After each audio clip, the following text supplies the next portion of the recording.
Okay, great. All right, so I think that we're rolling now, and we'll just allow people to join as they do. And I'll just give a quick introduction here. Welcome to the PCMLP Global Media Seminar Series. This is an online seminar series jointly organized between the Program in Comparative Media Law and Policy at the University of Oxford and the School of Communication at the University of Johannesburg. The series features insights on pressing issues affecting new media and human rights, especially at the margins. So I am Kira Allman. I'm a postdoctoral research fellow in the Program in Comparative Media Law and Policy. And today we are very delighted to have Antonina Cherevko joining us. Antonina is a policy and law reform advisor with the INGO International Media Support. She has been with IMS since 2008, managing programs and project initiatives in Ukraine, Belarus, Moldova, and Georgia. She is an experienced human rights lawyer with in-depth knowledge of the Eurasia politics and media sector, and she is a member of the Independent Media Council in Ukraine and a member of the Committee of Experts on Combating Hate Speech of the Council of Europe. So she's very well qualified to be talking with us today about the topic that she's chosen to share, which is the weaponization of information and attacks on information sovereignty. Would freedom of expression and standards suffice to tame the information wars? So we're really excited to hear from Antonina today. And just a sort of logistical note, if you would like to ask questions, please use the Q&A function, which is at the bottom of your screen on your Zoom dashboard. And you can ask questions really at any time, and I'll be keeping an eye on those while Antonina is speaking and sharing her presentation. And then we'll have some time for discussion afterwards where Antonina will answer your questions. Also, a recording of this webinar will be available on the PCMLP YouTube channel after the fact, so watch out on social media for a link to that. So without further ado, I will hand this over to Antonina. She's going to share her screen with us so that you can see her slides, and then we'll get going. Hello, everyone. First of all, welcome to my Ukrainian kitchen. If not for COVID-19, you know, what would be the other reason for me to have 20 people, or I don't know how many, 21 person already invited to my kitchen? And I've actually chosen this location, first of all, because it's the best internet connection in my apartment here, but also because in Soviet times, and those of you who are coming from the region and listening to this broadcast, they might also remember this. In Soviet time, kitchen was the major place for the dissidents to discuss important issues. So everything was discussed, you know, undercover in the kitchen. And secondly, I've been thinking about choosing the fake background, you know, for my webinar. And then I decided, Antonina, like, come on, you would like to choose a fake background for the presentation on disinformation? I'm serious. So yes, now you are in my kitchen, but we are going to proceed to the presentation in a few seconds. I just would like to say that this presentation is basically, let's say, updated repetition session of my presentation during the Oxford Media Policy Summer Institute. Many of you may have heard about this event that is happening annually in Oxford, where I think for 2 weeks you have the opportunity to discuss interesting topics on media law and policy with your colleagues coming from virtually all places over the world. So I strongly encourage you. I myself, one of the proud alumni of the Media Policy Summer Institute in 2010, and I welcome everyone to check out the PCMLP website to see, you know, whether actually this year that would be possible. And if not, then, well, next year. I'll try to start sharing the screen now. So do you see it? I suppose you do. If you don't, then Kira will let me know if something is not going right. Yes, we can see your screen. So okay, very good. Yeah. Okay, very good. So let's try. Originally, that presentation has been like a bit longer. I mean, it was like for 45, 50 minutes. And now I'm trying to fit it into 30 minutes. And guess what I did to do this? I added one extra slide. So anyway, we're going to go through it, and I'm going to focus on the major issues. And then, you know, I think that all registered participants or all those who would like to get the presentation would be able to get the presentation. You actually see my contact email here. So you can quickly, you know, make a photo of it or whatever, you know, note it, and you can then later contact me and also get the presentation from here so that you can check the links, you know, you can go through it later, you know, one more time. You know, if now we go at some point, you know, too fast or only paying attention to the major issues. So our goals today is to explore the scope and significance of the issue of weaponization of information, how it relates to freedom of expression, to the concepts of dismiss and malinformation, what policy responses exist so far. We will also reflect on the possibilities of responding to this phenomenon under international human rights law, and in particular under freedom of expression standards. The structure will be as follows. So we will first talk a little bit about context, definition, analysis of challenges that weaponization of information poses to freedom of expression, policy responses. Then there will be a second part where I will briefly talk about international judicial practice that is relevant to this matter. Though in fact, and you should know this, that the exact practice on such cases simply so far, at least to the best of my knowledge, doesn't exist. But here I focused on the cases in the European Court of Human Rights where freedom of expression was weighed against a national security interests. And this is something we will look into it later. This is exactly how it looks like in the cases of weaponized narratives. And then the third part is about recommendations from various stakeholders, the ones that exist, it's one that are coming in, you know, that are relatively new one, and obviously some of my own considerations in this regard. So let's go, let's start. And first, let's look at the definition. I can confess that this one is sort of my definition. But the whole term weaponization of information, it was first coined by Peter Pomerantsev, British journalist, media expert, and academic of Ukrainian origin. And he used this term of weaponized information, weaponized narratives, when he was describing Russia's foreign policy.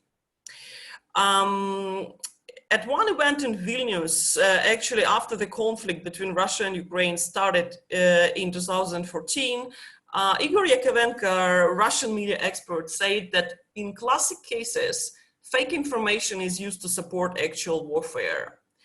In this case, actual warfare was launched to support the information war. I think this is something that makes it very different from the traditional war-related propaganda. And of course, as you can see, my definition, the use of information and communications in all forms for the purpose and in pursuit of an aggressive, subversive foreign policy, my definition is very much focused on their external source of weaponized narratives. And this external source would always want to attack the values and the structure of the state sovereignty, being it via election meddling or other discourses undermining sovereignty and capacity of a state. In this presentation, I don't focus on weaponization of information that can be internal. And I think it perfectly could be the case. I mean, we can take, for instance, Myanmar, right? And weaponized narratives used to support genocide. We can take Philippines and the weaponized narratives that were supporting the so-called war on drugs. But in terms of this presentation, in terms of my talk today, I sort of focus more on the weaponized narratives that are coming from abroad to influence either sovereignty of your country or to influence how you in your country actually perceive the events in the region or in the world. Weaponization of information obviously relates to this academic framework that was developed by the Council of Europe in their very useful report, and you have the link to it here, that is called Information Disorder. Information Disorder report talks about three types of, let's say, like 3 dimensions of information disorder. One of it, and how they actually define these 3 types, I think it's a very good, a very intellectually useful exercise to make this definition using the dimensions of falseness and harm. So you have misinformation, which is false, but which doesn't really have a harmful intent, right? In its, when it is spread, you know, harmful intent is not there. You have malinformation, which may be true, but it is spread with a harmful intent. And I think classic example here would be revenge porn. Or for instance, we can go into political example and talk about a leak of the Clinton's emails before the American elections. You know, I mean, they could be true, but then still they were leaked. You know, this is the true information that is leaked with harmful intention. And finally, we have disinformation. So this is the part where both falseness and harm, they coincide. So we both have false information that is spread with a harmful intent. How this relate to weaponization of information? I think one thing that is clear here is that basically weaponized narratives can use all 3 dimensions.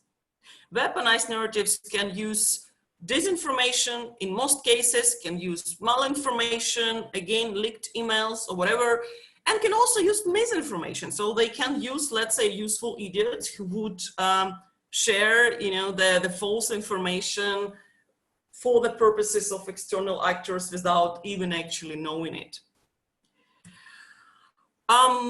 Then, of course, we need to look, because this is a question that I'm asked all the time. So what is the difference between weaponization of information and so-called old school propaganda?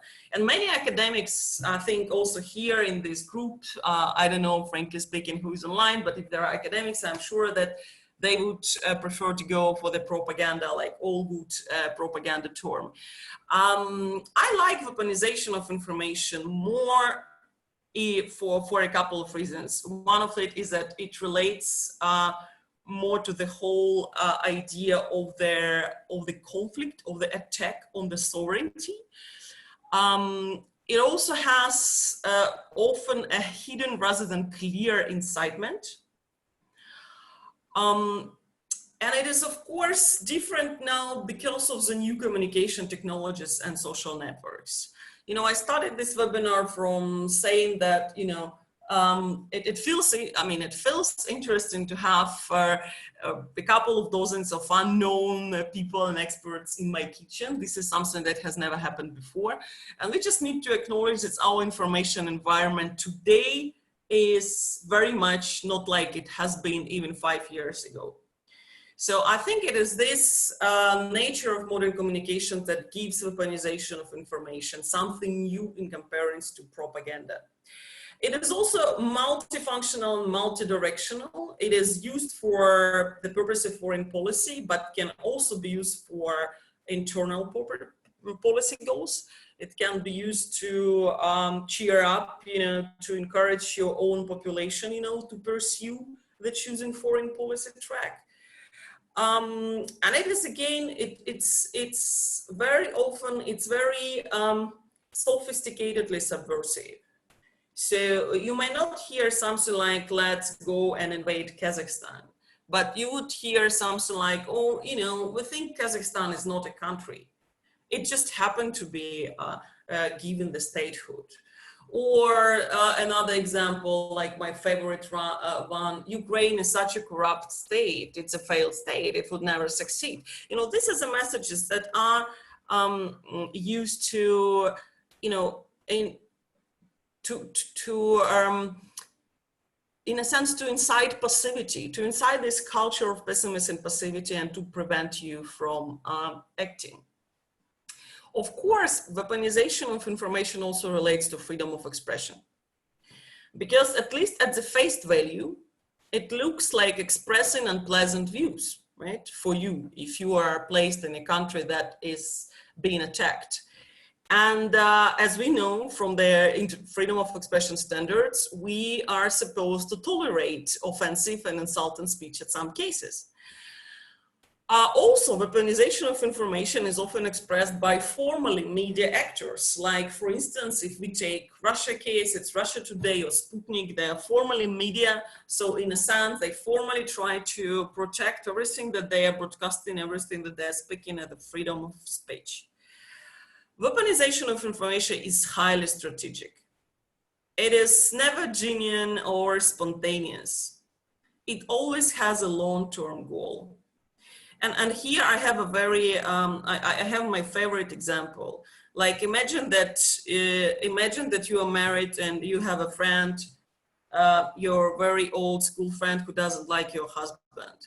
You know, one thing, and a genuine freedom of expression, this friend comes and say, you know, I have to tell you, like, your husband is such a bastard.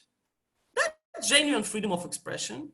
I mean, it could be insulting. It's definitely unpleasant, but it's kind of a genuine sharing of unpleasant thought, right?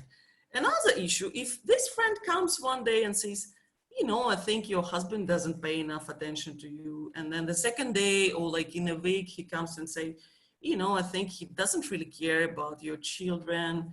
And then in another month, he comes and says something like, well, you know, I've seen him with another woman. Well, as a result, in 6 months, you are divorced and married to this friend who didn't like your husband. So I know it's a kind of an anecdote example, but I think it sort of makes us see how weaponized narratives actually differ from genuine freedom of expression that also may be unpleasant or insulting. So what are the challenges that weaponized narratives pose to freedom of expression? And I would argue that this is maybe the biggest challenge to freedom of expression that we've had for years.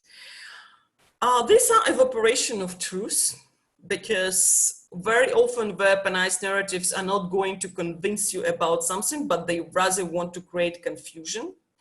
And it's like the current infodemia going around, you know, COVID-19 is a very good example, how everyone is confused about everything.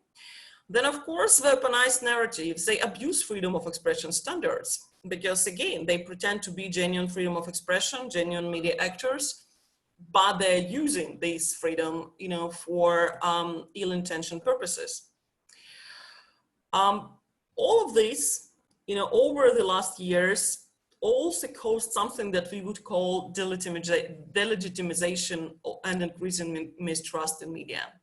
UNESCO named this as one of the recent trends in media environment. So this is also something that is serious, especially in the framework, you know, in the environment where media are also less and less financially sustainable. And finally, when we are dealing with weaponized narratives, we very often tend to take, you know, either one or another side. So we have this all or nothing approach. We tell to the people that let's not limit something, let's not try to balance, let's not try to regulate, because if we regulate the bad things, you know, this will be misused and good things will be also regulated. Well, unfortunately, when people are facing like very real threats, and when they're scared, they can actually go for nothing rather than all. You know, so if you offer them either no regulation or total censorship, we should also be aware at every point that there could be a moment when our constituencies would say, okay, then censorship. You know, I don't want this hate speech, I don't want these weaponized narratives, I don't want genocide caused by them, I want a full censorship. And I think this is, and this could be a very, very dangerous development. Here, you see quite many examples. I'm not going to go through all of them because it will take too much of our time. I just would like to maybe mention the most important ones.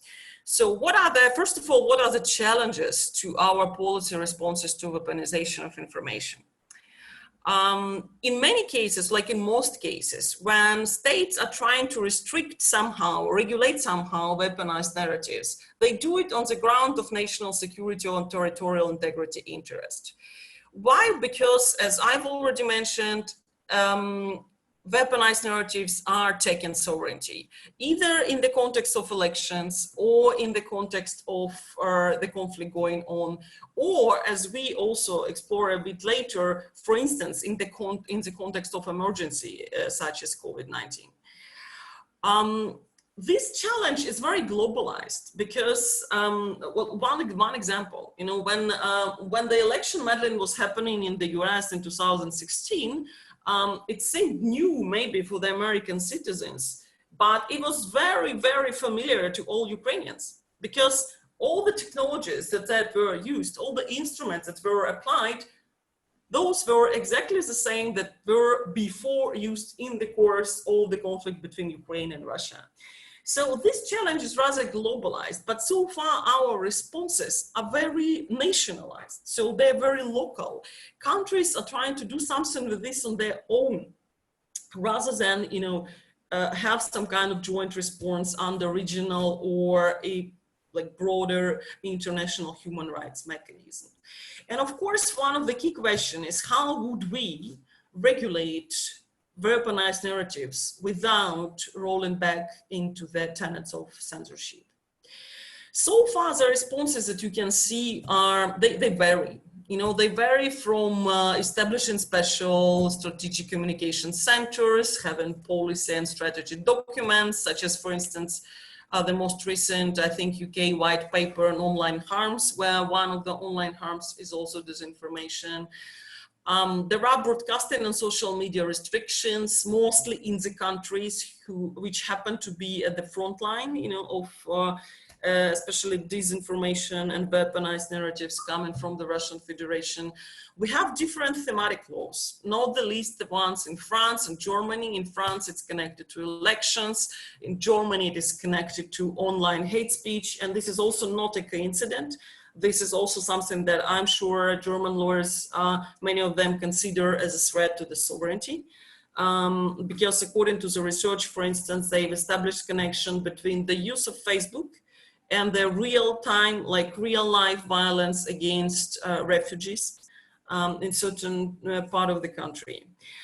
My favorite one is, of course, when Vatican, I think it was in the end of 2017 or beginning of 2018, when Vatican officially called disinformation a serious information sin. I think if Vatican pays attention to something, it's also quite telling. It means it's a hot topic. Amazingly, in terms of reacting to weaponized narratives, the only really, in a sense, effective international regulator is big tech companies like Facebook, Google, and others, because their community standards are almost 100% enforceable. Unlike, unfortunately, international human rights norms, we all know as human rights lawyers how difficult it is at times and how long time it takes to actually enforce those norms. In May, just several days ago, Oversight Board was finally established to review Facebook content decisions. And I invite you to check out this link that I provided here on this slide later, because I think they've selected 20 board members to review the appeals against Facebook decisions on content takedown. And there are going to be other 20 members appointed, and there is a possibility to propose candidatures for this board. International judicial practice. Here, I'll try to be as quick as possible. First of all, I'll tell you why I turned to European Court of Human Rights. So one reason was because it's a regional human rights mechanism that is most relevant to the region, which again happened to be at the front line of all these developments. Secondly, because European Court of Human Rights has a very extensive case law, extensive practice on Article 10 on freedom of expression. So we all know that all limitations to freedom of expression should be prescribed by law, pursue legitimate aim, and necessary in democratic society. So where it concerns legitimate aim, as I already mentioned, in most cases where we have weaponized narrative, such an aim would be protection of national security. And then, of course, it is very important to see what kind of criteria court used when it weighed the interest of national security against freedom of expression. So what I did in my research, I basically looked in all cases where the court, let's say, preferred national security interest over freedom of expression, where national security interest was considered to be prevailing in relation to the freedom of expression of a speaker. And there are no, these cases are quite scarce. You can divide them roughly into 3 groups. One concerns access to and use of classified information. Another concerns limits of political expression of civil servants. And one more group is basically, these are mostly cases against Turkey, and they're related to Kurdish separatism, and also one case on Refah Partisi. That's a famous case about the ban of political party in Turkey. Among these cases, it's only the 3rd group that is the most relevant, to our case, because again, as I mentioned, that the clear practice on weaponized narrative simply so far doesn't really exist. So we can only see and look at the cases, using some kind of analogy. So if we look at the so-called Turkish cases related to separatism and where national security interests prevailed over freedom of expression, we can see, the key factors, and these are basically 2 factors that the court used to support the national security argument. So one, of course, is context. So court looked at the speech in the details in the light of given political, social, and security context. And also, of course, the court looked at who was the speaker, how influential the speaker was. And then the criteria, one of the criteria that is the most important is the potential of the impugned speech to incite violence. That these were like the decisive points that made court decide that in this case, national security interests should prevail over freedom of expression. There is one more article in European Convention on Human Rights that could be, and in principle should be relevant to the cases addressing weaponization of information. And this is Article 17 on abuse of rights. The concept that is related to this article, and that was also developed, after the Second World War, given the historical experience of that global tragedy, is the concept of militant democracy. Militant democracy as a democracy that is able to defend itself, even in some cases, if it uses prima facie undemocratic legal instruments. To avoid the risk of being overthrown by anti-democratic actors. These 2 concepts, abuse of rights and militant democracy, are interrelated. However, European Court of Human Rights doesn't really have consistent practice on Article 17. Apart from the Holocaust denial, all other cases where you can find reference to Article 19 are very mixed, and the application of the article doesn't seem to be to have like a comprehensive meaning in the court's case law. I highlighted here several issues that might be in the future problematic for the court if the cases addressing weaponized narratives finally reach the court's consideration, and I'm sure that they will in some time. So first of all is, of course, this differentiation between genuine speaker and strategic subversive speaker, often either, coming from abroad, or even if it's a local speaker, supported from abroad. Then, this also conflict between international trouble, like for instance, real separatism issues, and external threat. When again, you are, what's going on in your country, even if it may look like internal, in fact, it has external origin and external source. One thing that is going to help is the good habit of the European Court to focus on context, including national history. It's very interesting to see how in some cases, especially in the cases before the fall of the Berlin Wall, actually in cases against Germany, the free, the Western Germany, the Federation, the court used to look into the history and into the special situation of the country to decide the cases.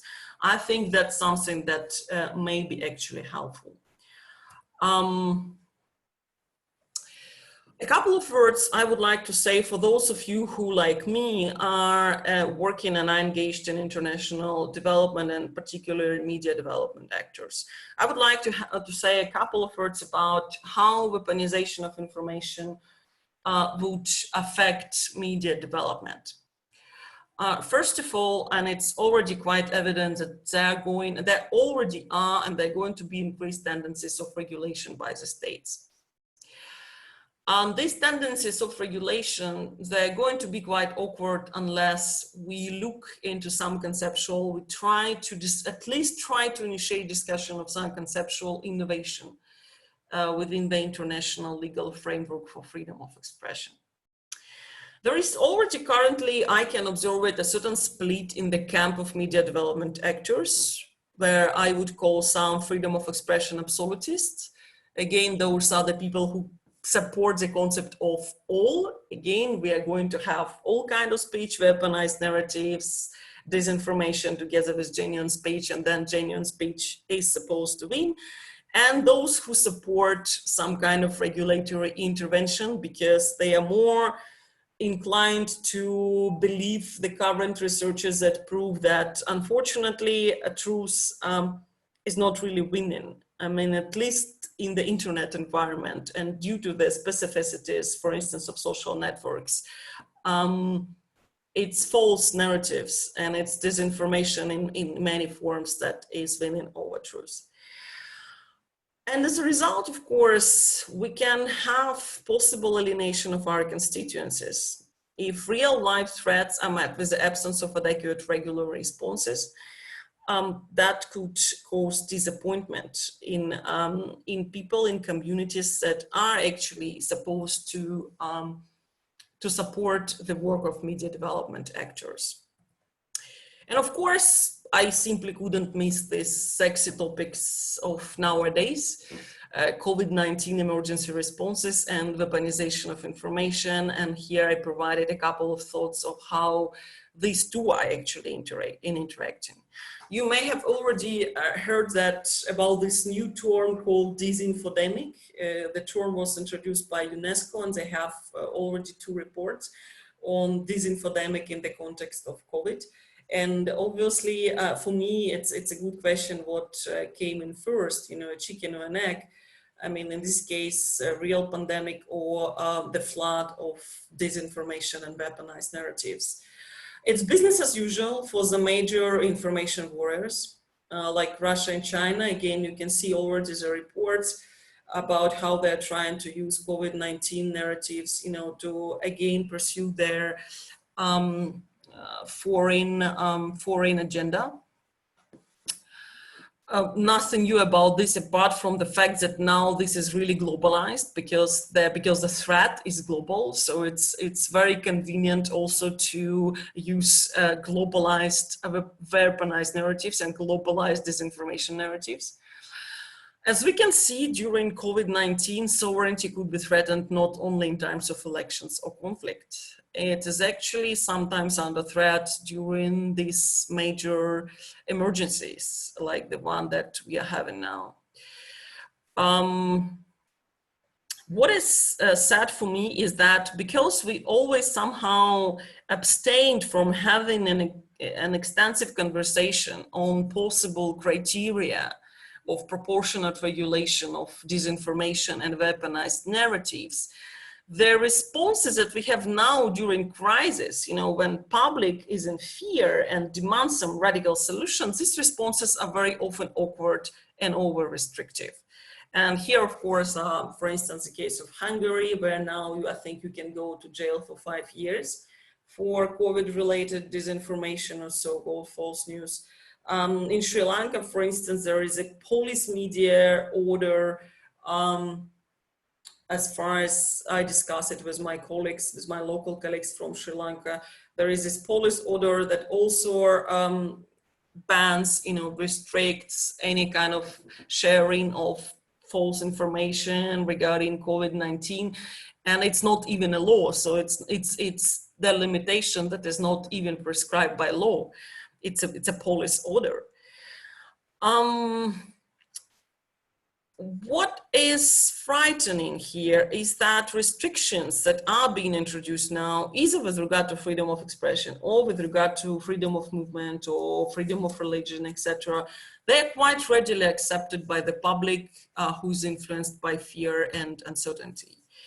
And this is also a good lesson for us to understand that we better get prepared beforehand, before the emergency comes in. We already need to have good answers for our constituencies and for our public.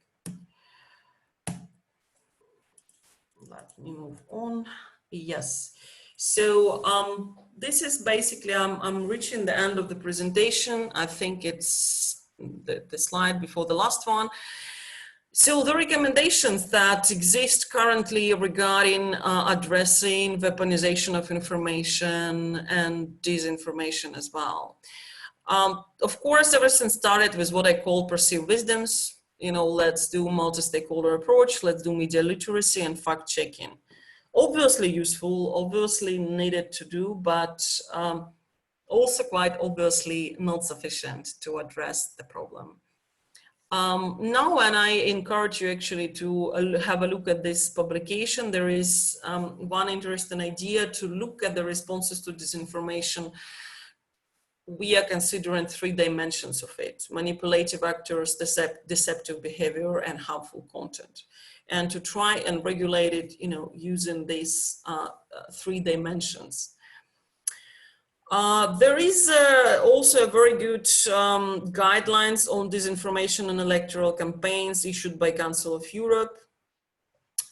And over there you can see, and I think it's for the first time where, in an international publication, there is a certain confession that self-regulation may not be enough, at least not enough in terms of electoral disinformation.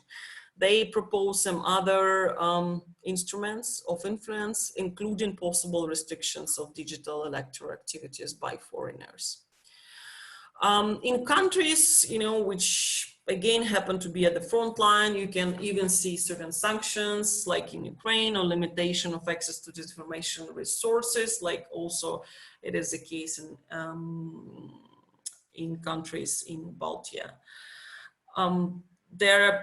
There are continuous calls to regulate advertising in social media as a potential source of disinformation and weaponize divisive narratives. There is now a new take on who are internet intermediaries, and again provide here the link to their Council of Europe recommendation on internet intermediaries, where they clearly talk now about 2 types. A mere passive intermediary and an intermediary with a curatorial function. So the one who, through the use of algorithms, actually control what the readers see. And we can say that obviously Facebook, Google, and other platforms, they fall under the second type of intermediary. There are also calls for certain kind of demonopolization of big tech platforms, and some new rules established to make them share their income with traditional media from whose content they are using basically almost free of charge. So these are discussions that are going on, and there is a new recommendation, draft recommendation being prepared again by the Council of Europe on their favorable environment for journalism, where you would also be able to find recommendations related to it. Where it concerns my personal stance, I would like to underline maybe three things. One is that it is maybe like the European Court, I think, is supposedly the best position for doing this. But I think we need to engage into defining democratic values that we would like to protect. In a sense, this would also stop us from being complicit in so-called fake democracy. When we have so many regimes over the world that basically fake democracy even better than they produce fake news. I also think that the privileged status of media and journalists should be strongly connected to professional ethics and social responsibility. Because over the last 10 years, we had these two tendencies. So one tendency is that there was growing recognition of the important role of the media and journalism. And in many countries, media and journalists, they have got special rights, including in the area of access to information, but not only. For instance, in Ukraine, they can possess, lethal weapons, as journalists for self-protection. Etc. But on the other hand, we also had and still have this tendency that whoever would be considered as media and journalists, completely disregarding any kind of professional ethics and social responsibility. In my view, this is a dangerous trend. In a sense, our answer is journalism, as we say in International Media Support. And I think that, yes, we should sort of come back to this old school understanding of journalism as something that is also characterized in the first place by professional ethics and social responsibility.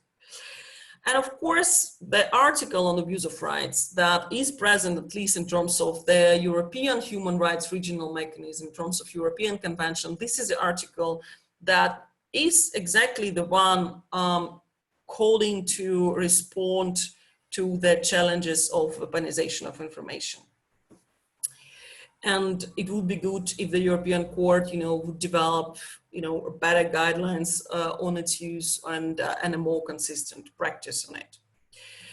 And finally, I thank you for attention, and I hope you will allow me to use this last slide and to develop this presentation today.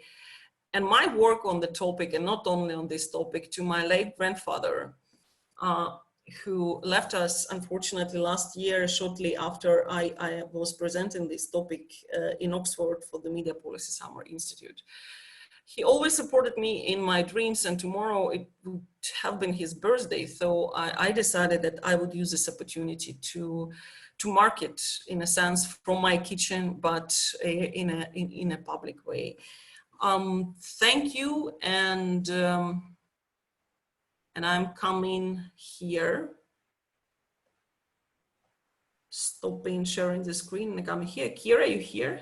Yes, I'm here. Thank you so much, Antonina. That was a wonderful presentation. So many interesting things in that to unpack. And yeah, everything looks good, not sharing the screen anymore. So we've already got a few questions in, but I'm going to use my chair's privilege to ask the first one anyway. So there are a few things I'm really interested in. One was this point that you made about a distinctive feature of weaponized narratives and weaponized misinformation being their strategic nature, the fact that they're strategic over time. And you also did make the point in a few places that one of the challenges inherent in identifying weaponized information and also then addressing it in whatever forum it winds up in is actually identifying that strategic quality. How do you actually do that? And so I'm wondering, in the research that you've done and your own experience working on this topic, are there sort of key telltale signs of that, that strategy that have been used successfully to kind of make the case that that a particular campaign is a weaponized information campaign as opposed to some other form of free expression? Well, I think that one of the key features is this systemic approach. So when you see something coming in, systematically from different sources, also using different platforms. Let's say you have the message coming from I'll give you an Ukrainian example. You can have a message coming from the Russia-backed, Russia-supported Ukrainian TV channel, and then you can have the same message coming from the Russia-supported Ukrainian blogger, and you can have the same message coming from the Russia-supported political party in the Ukrainian parliament. When you have this kind of consistency and repetition of one and the same narrative, then you can be, in a sense, sure that this is something that is, okay, for instance, now let's look at the COVID-19, right? So we have these messages all the time, like, or EU wasn't ready, it wasn't prepared. Now, of course, something of it is always true. You can always argue that, yes, indeed, in some cases we were not prepared as good as we were. Or now EU are, locked and has completely forgotten about the unity, the borders, the closed, blah, blah, blah. Again, so that's one more. Or EU doesn't help its members, blah, blah, blah. But we, Russia and China, we've already sent Italy everything. So it's, you see when it's something that is happening over time, and in a sense, you can spot this end goal.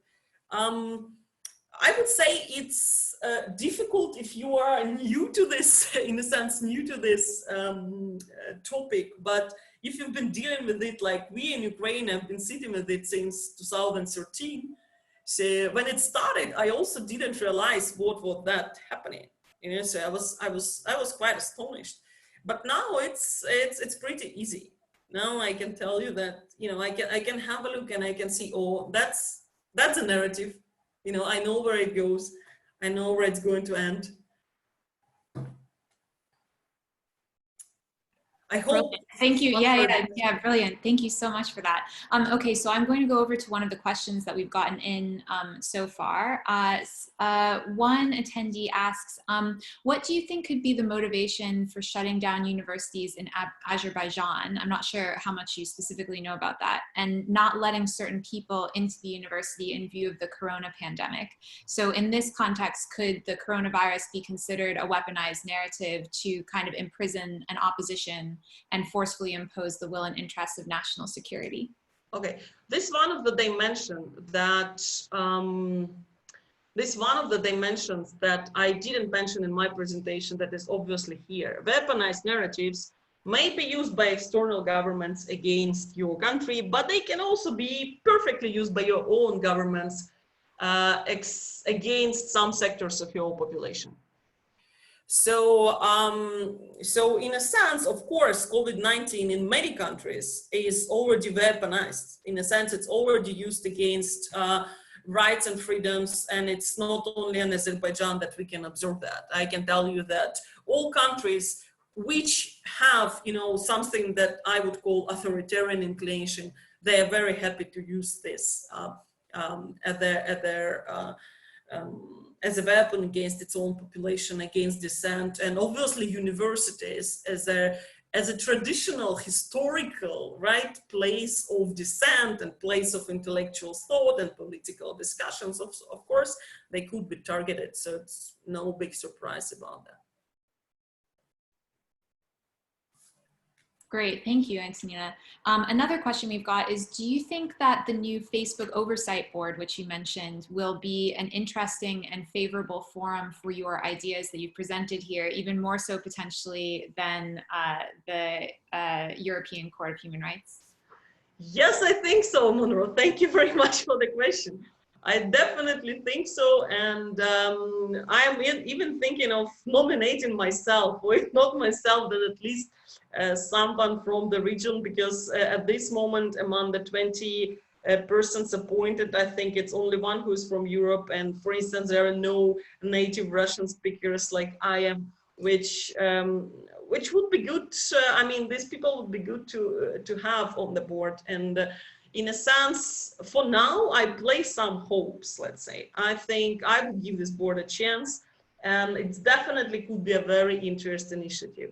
Of course, it's always not the idea, but its implementation that would matter. So let's hope that the board now, I think, in terms of the head of the Oversight Board Administration, Tom Hughes, who we all know as an ex-director of Article 19 in the UK, I think the board now, in a sense, administration of the board is in very good hands. So I really have good hopes for its work, and I'm even somehow hoping to join it here and there at some stage. Great. I actually have a follow-on question myself to that question, which is that because you mentioned in your talk that in a lot of cases the only effective regulator in this space are big telcos or are platforms, because their community standards are almost 100% enforceable, and I thought that was really interesting. But of course, I think, and I think the lack of enforcement is one of the criticisms most heavily leveled at international human rights mechanisms as well. And so at the same time, there are obviously a number of problems in terms of outsourcing that responsibility, the human rights responsibility, to private companies and private corporations. So I'm wondering where, in your view, do, for instance, human rights guidelines or standards on human rights in business come into this conversation? Is this a space in which we might want to actually have both conversations simultaneously about misinformation, weaponization of information, and also human rights as applied to the business world? Well, I think thank you very much for this interesting question. And I think we definitely can, we can try to marry the two. And I don't think it would even be an arranged marriage. There could be some love in there, but it's interesting to observe how this issue has been evolving, because I had an opportunity to talk to Facebook policy people on several occasions over the last years. And I remember, like 2 years ago, when talking to them, I said, do you realize that you are now the only 100% effective freedom of speech regulator at the global level? And when I say that, at that time, they were looking at me like I was an idiot, or like crazy, like this a crazy person in town, And then, in a year, they've got a human rights director. And then I also told them, you need to pay more attention into incorporating human rights standards, into community standards. So again, that was heard as something strange, coming from a strange human rights lawyer. And now they have human rights director, now they have oversight board, So in a sense, I think this realization is coming to them. And it is our fault. It's the fault of the states, and it's the fault of the international non-governmental organizations that somehow we didn't manage to become as effective, but maybe it's simply not possible because business is inherently, even if it's local one, at least here in let's say post-communist space, we do believe that private business is always more effective than the state one. Because we had so much trouble and so much ineffectiveness and failure, with the state. And it's also one more point that I would like to mention here is it's interesting how to see, it's interesting to see this difference in perception between people in the West and, for instance, people here towards possible regulation coming from Facebook. Like, if you take people from here, they still, despite all the scandals and Cambridge Analytica, they still tend to see Facebook as more as a source of something positive. And they tend to trust Facebook more than they would trust their own governments. And if you take people in the West, that's completely different. You know, there is such a mistrust in corporation. There is such a mistrust in big business, in let's say, this kind of rich people, that obviously over their trust in governments is much higher. So for me, it's more interesting how to marry these two, like completely opposite stances. But of course, the guidelines on human rights and business could be and should be helpful in the process. Why not? Great, thanks so much for answering my question there. Another question that we've got here is from another participant saying, thank you so much for your interesting talk. You mentioned the EU versus disinformation report regarding deliberate COVID-19 related disinformation by Russia. And as far as they're aware, the credibility of the analysis behind the report has been heavily criticized by specialist researchers on the project Reframing Russia. Of course, disinformation around COVID-19 exists, and likewise, it is relatively clear that in the past, Russian state media has used weaponization of information. But this question is, to what extent do you think fears about Russian disinformation could be a kind of weaponized information in and of itself? For instance, to stoke anti-Russian sentiment within the European Union? Well, I think the European Union is pretty stable. You know, you have people who have long-standing anti-Russian sentiment, and you also have long-standing Russian supporters. For many reasons, it's a part of a complex historical pattern, you know, that has over 300 years. It's not that easy to change it in a moment. And I think every report could be criticized. That's for sure. You know, I can criticize almost every single report that I encounter. You know, but on the other hand, we also know that that's one of the Russia's favorite tools. So, like if Russia used it in the context of conflict in Ukraine, in the context of American election, in the context of refugee crisis in Germany, in the context of French elections, then it would be stupid from the side of the Kremlin not to use it in the framework of COVID-19. That's just simply logical. If I were sitting there, you know, and you know, being responsible for their you know, trolls and bots, you know, and all this nice information infrastructure, of course I would use this opportunity. And I can give you a very funny personal example. You know, I've been sitting one day scrolling one of these reports, and there was this famous narrative that, you know, we are going to have to get vaccinated, and we are going to have these chips, you know, installed in us together with the vaccination. And I was, oh my God, whoever would believe this nonsense? On the very same day, in the evening, I have a conversation with a friend of friends in Spain, and they're telling me something like this, literally. They're saying, you know, we don't believe our government, and we don't believe our media. They lie to us all the time. And by the way, do you know they're going to vaccinate us and install chips in our, you know, in our brains. So it's actually, it's working. You know, so in a sense, well, how to say? I think you can still, as many politicians are trying to do this, they are trying to have constructive relations with Russia, despite the fact that Russia misuses this information field so much. Well, I would refrain from comments on how effective this is going to be. Okay, so our next question is about the EuroMaidan situation. Could it be considered a maskirovka to prevent the flow of migrants from less developed USSR countries to Ukraine, do you think? We've never thought of it in this regard. You know, for us, EuroMaidan, and I think this is something that many people across the world simply don't realize, EuroMaidan was actually the start of the Russia-Ukrainian war. And I would like to be very clear here. This war that is happening even today in my country, it's a very simple anti-colonial war.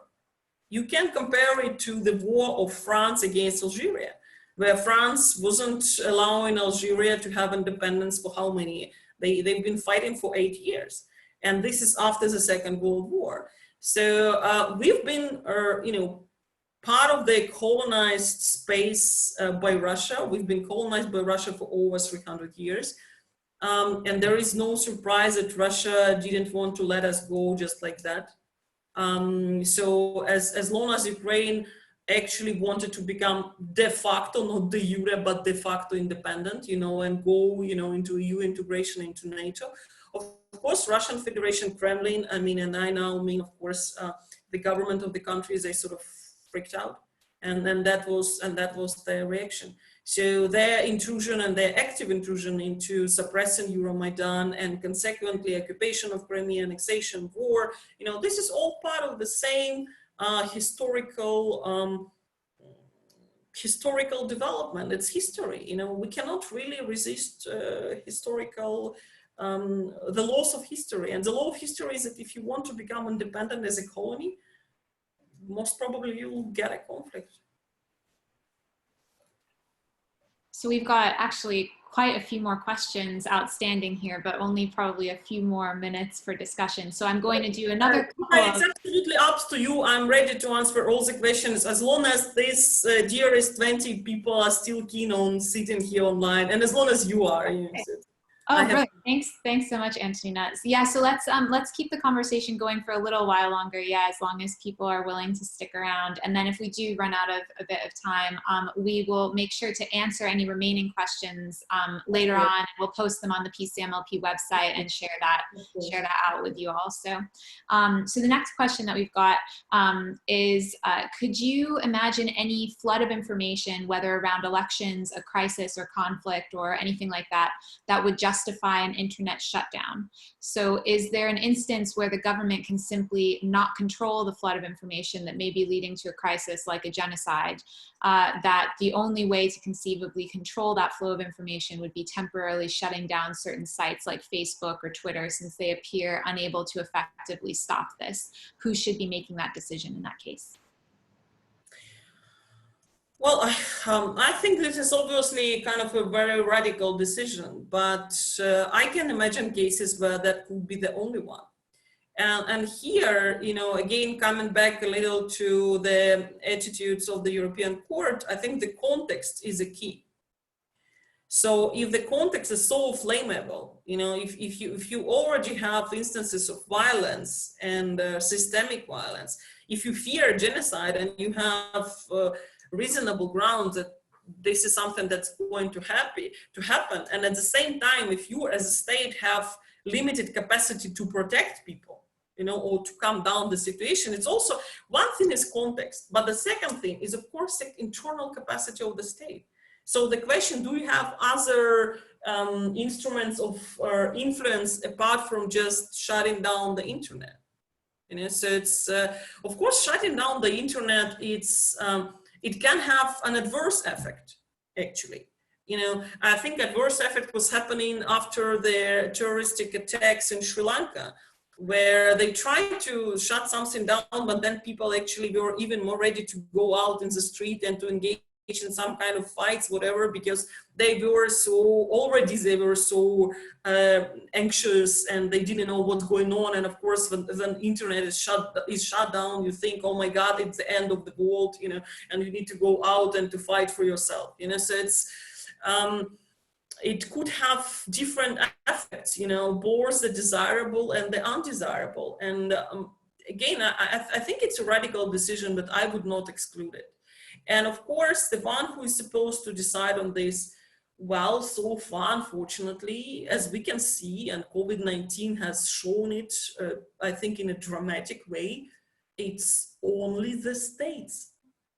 I mean, we as human rights lawyers, of course, are dreaming and are hoping and want to see the effective regional or international mechanism, but look at what's going on.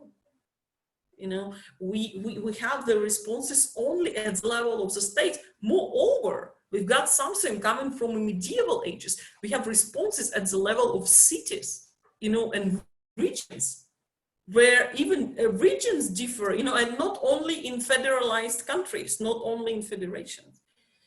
So yeah, in a sense, but state is also under international law the actor that is primarily responsible for safeguarding human rights. Okay, so our next question is about how democracies can face the threat of fake news in times of COVID-19. So obviously COVID-19 is very much on everyone's minds these days. In Germany, demonstrations have occurred, but were amongst all political spectrums as people are opposing vaccinations, current political regulations, etc. They are fairly scared and base their arguments on fake news. Now, this implies that it is not the political right wing, but the whole political spectrum. This makes it even harder for the government to respond adequately. So what do you think would, what do you think this would lead to eventually, but also politically to combat fake news? Sorry, the last sentence, Kira, if possible. Yeah. So it's the fact that this applies not just to a political right wing, but to the whole political spectrum. This makes it harder for the government to respond effectively. So what do you think that this leads to eventually in terms of combating fake news, the fact that it's spread across the entire political spectrum? Well, I read yesterday an interview with George Soros, and even he now doesn't have anything to say about the future of capitalism after COVID-19. I mean, if Soros doesn't have something to say about the future of capitalism in terms of COVID-19, I am very hesitant about making 100% statements about the future of democracy after COVID-19. I can tell you that I myself, and this is my personal position, not professional one, but I also expressed it, you know, via my blog. I'm quite disgusted, frankly speaking, at this reaction, this fearful, knee-jerk reaction to the threat that is indeed real, but still, you know, I remember how we were discussing disinformation in Ukraine, and we had a Russian army, the army, by the way, of the nuclear state, standing, you know, right along all of our eastern border, you know, in big numbers. And international experts were coming to Ukraine and saying, you should be careful. You know, you should not over-regulate freedom of expression and everything else, because, you know, maybe the threat is not worth it. So the conflict where 10,000 people at least died, 2 million were displaced, part of the territory occupied. This is not a threat to the life of the nation, but the current virus, which with its current also, you know, discussable mortality rate, apparently is, you know. And I was amazed to see how easily, and this is a lesson for us. This is a very good lesson for us as human rights lawyers, how easily general public is ready to refuse all kinds of rights and to accept all kinds of limitations if they're scared enough. And I think one of the important factors, I think the whole nature of this virus, it's such a postmodernist virus, seriously. I can see of anything more postmodernist. Like some people have it and don't notice, and other people have it and die. You know, what could be, you know, more confusing, right? So the whole novelty and nature of it, you know, it's something that is very conducive to weaponized narratives and disinformation. And frankly speaking, I think for now, for me, it's a very tricky question. You know, I wouldn't know how to respond to it properly. You know, I would know how to respond to weaponized narratives attacking Ukrainian sovereignty, but how to respond to the narratives that are circulating around the virus, which we in fact don't know. Because even credible resources over the last months, if you follow WHO, even they produced several conflicting statements. You know, if you start from the beginning of January till now. So good question, but unfortunately I have no good answer. I'm sorry. Okay, so our next question is in reference to internet theorist Manuel Castells, who makes the case that misinformation is for, quote, conquering minds, conquering hearts, end quote. So would you say that COVID-19 has already done this newly in the information age? And might the COVID-19 contact tracing application from Google and Apple do this further? So could that potentially be a form of weaponization of information in around 200 countries and languages? Well, I think what is happening now with these applications is totally frightening for me, because it's not only surveillance, it's biosurveillance. It's basically, and in a sense, and this is also something that I wrote about, if you are required, like imagine you are sick, you're at home, and you are required to send your sick face to a known number of people in a photo, you know, to law enforcement authorities, like every 1 hour or I don't know how often. I think this is simply disregard of human dignity. And human dignity is something that applies at the basis for all human rights. So it's not that, you know, some particular rights are attacked. We are basically now attacking human dignity as a basis, you know, of everything. And I know I may myself sound radical, but to me, even there, you know, this whole conversation around social distancing also sounds quite dangerous, because social context is also part of humanity, just like, you know, just like human rights. So when we are limiting this, you know, what kind of humans we're going to receive, let's say, to get in 2 years, in 5 years, in 10 years, you know, what kind of effect that's going to have on children. It's a very tough, I think it's a very tough challenge for human rights now in general. I've come across titles like how to talk about human rights in times of COVID, like as if again human rights suddenly became some kind of embarrassing topic that you couldn't even talk about, you know, because your survival and your safety apparently is such an overarching value. You know, I have this joke, I've done 2 revolutions in my country. I mean, at least during the last one, we had human losses, and I myself at some point wasn't sure I would be back home, you know, after going into protest. But that was something that I was ready to sacrifice for my freedom. And I'm afraid now we came to that situation where nobody is ready to sacrifice anything, you know, in a sense. And it just happening so quickly, almost overnight. I'm not sure I answered that question, but I think it's also, you know, these questions to me are more or less rhetoric ones. We need to see how we collectively react to this. And we see that different countries collectively react to this in slightly different ways. Yeah, that's a really interesting reflection, I think, on the current state of affairs. I think we'll just take 2 more questions, and then we'll wrap things up, Antonina. And then any outstanding questions, as I mentioned, I'll send them to Antonina, and she can answer them, put them on our website, no problem. So our next question is about Zimbabwe.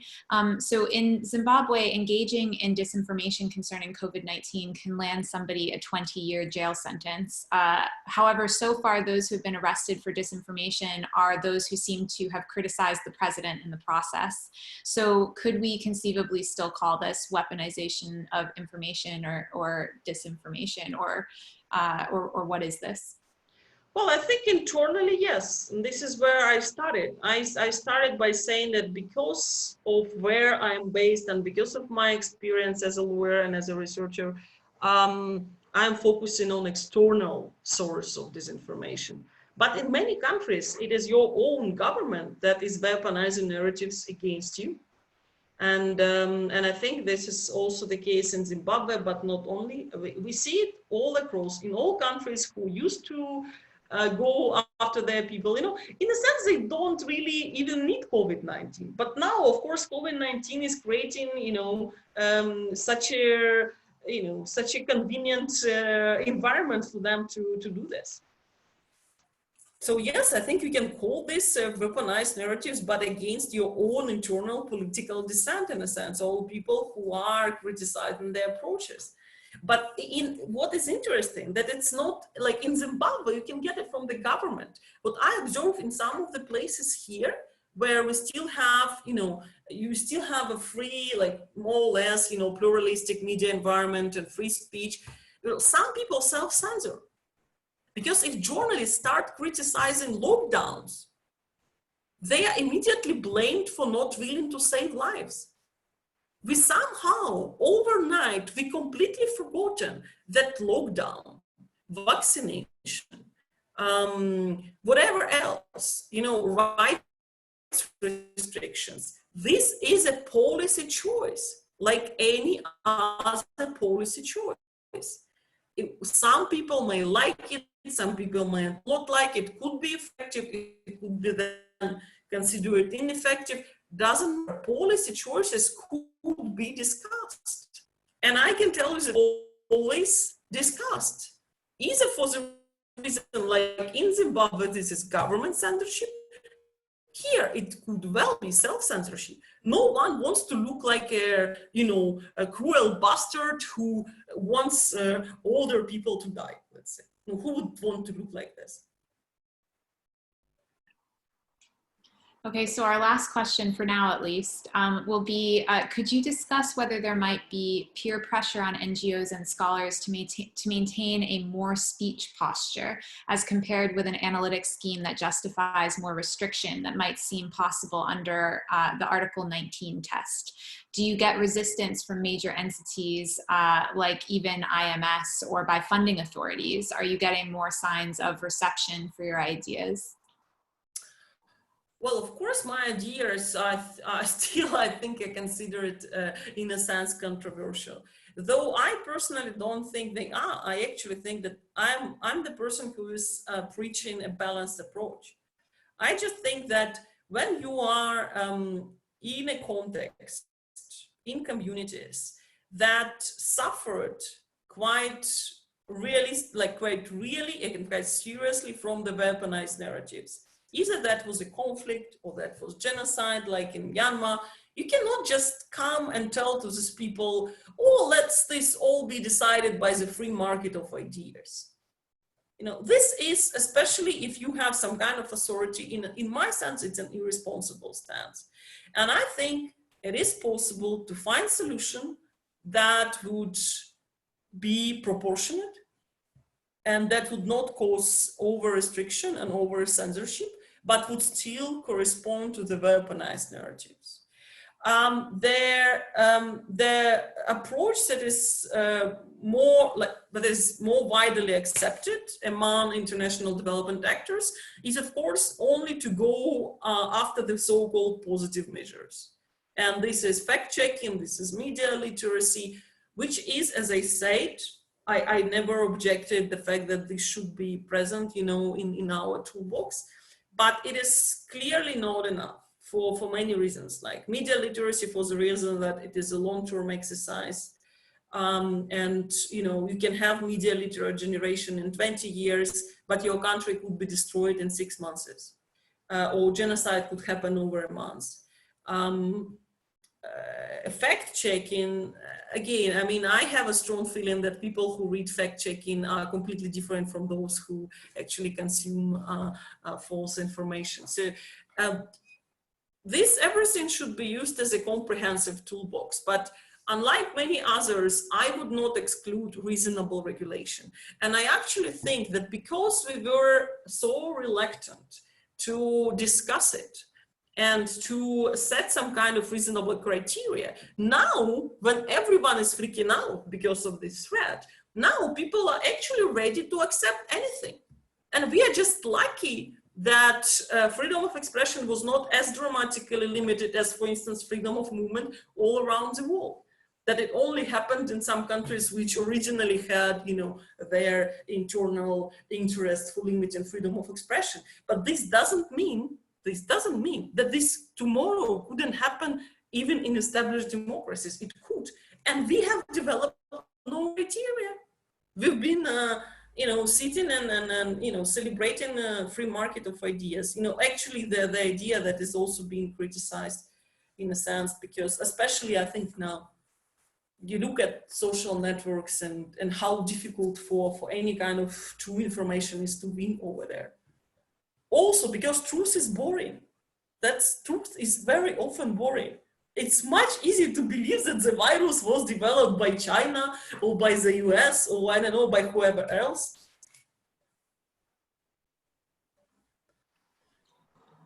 Well, on that note, the truth is often very boring. That's true. Thank you so much, Antonina, for joining us today. This has been a really great talk, and I have gathered all of the remaining questions that we've got, and so we'll make sure to answer those on the website and share those out on social media. So please do follow PCMLP especially on Twitter, where we're at Oxford Media Law, I think, and check out our website, which is pcmlp.socleg.ox.ac.uk. And I suppose my presentation will be somehow shared too as well here? Or? Yes, definitely. We can put your presentation up on the website as well, which I'm sure people will appreciate as well. So yeah.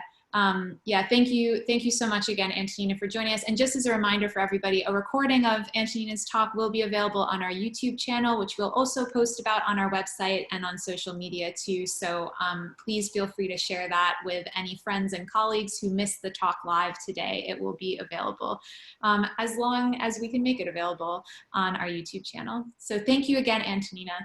Thank you very much. It was great, you know, joining all you here online, and I hope one day we'll do it in real life and without social distancing. Yes, that would be great. Yeah, hopefully we'll be able to do that at some point in the not too distant future. Wonderful. Thank you. Thank you. Bye. Bye.